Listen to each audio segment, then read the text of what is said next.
Pada hari ini, Jumat, 21 November tahun 2025, Presiden Prabowo Subianto melanjutkan agenda padat kepresidenan dengan fokus utama pada pertemuan internal di Istana. Aktivitasnya hari ini terutama berkisar pada penerimaan laporan rutin dari jajaran menteri dan staf ahli serta rapat terbatas untuk mematangkan sejumlah kebijakan prioritas. Meskipun tidak ada agenda kunjungan kerja keluar kota yang dijadwalkan, ritme kerja di bawah kepemimpinannya tetap berjalan intensif, menandakan fokusnya pada konsolidasi internal pemerintahan. Salah satu agenda penting yang mencuat hari ini adalah pertemuan empat mata antara Presiden Prabowo dengan Wakil Ketua DPR RI, Sufmi Dasko Ahmad, di Istana. Pertemuan tersebut, seperti dilaporkan oleh berbagai media, membahas beragam isu kerakyatan yang menjadi perhatian legislatif dan eksekutif. Topik diskusi mencakup kesejahteraan pengemudi ojek online, aspirasi komunitas kepala desa, hingga persiapan penyelenggaraan ibadah haji untuk tahun 2026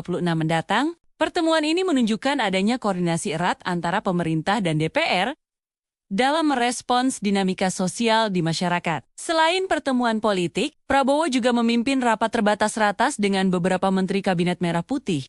Ratas kali ini salah satunya melibatkan Menteri Energi dan Sumber Daya Mineral (ES). Fokus pembahasan adalah capaian penerimaan negara bukan pajak PNBP dari sektor ESDM yang menunjukkan tren positif, serta rencana strategis untuk peresmian RDMP Residual Fluid Catalytic Cracking Development Master Plan. Rapat ini menekankan komitmen pemerintah untuk mengoptimalkan potensi sumber daya alam demi penerimaan negara dan kemandirian energi. Dalam beberapa hari terakhir, kebijakan visioner Prabowo di sektor kesehatan dan pendidikan menjadi sorotan publik. Ia mengumumkan program ambisius di mana pendidikan dokter, perawat, dan para medis akan dibiayai penuh oleh negara melalui skema beasiswa. Langkah ini diambil untuk mengatasi krisis tenaga medis di berbagai daerah. Secara paralel, ia juga menginstruksikan Menteri Kesehatan untuk mempercepat pembangunan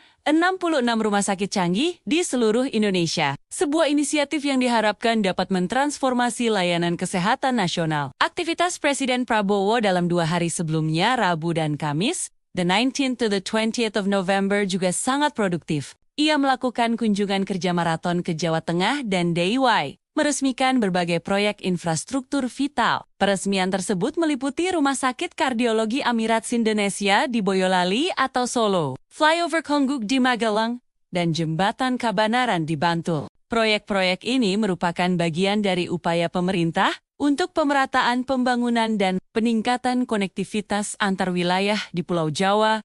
Di tengah padatnya jadwal peresmian, Presiden Prabowo juga menunjukkan sisi kepemimpinannya yang humanis dan penuh perhatian. Ia secara spesifik meminta kepada para bupati dan wali kota di daerah yang dikunjunginya agar tidak mengerahkan anak-anak sekolah untuk menyambut kedatangannya di pinggir jalan. Instruksi ini didasari oleh keinginannya untuk tidak mengganggu waktu belajar siswa. Sikap ini menuai apresiasi luas dari masyarakat dan media, merefleksikan pendekatannya yang mengedepankan substansi kerja ketimbang seremonial protokoler.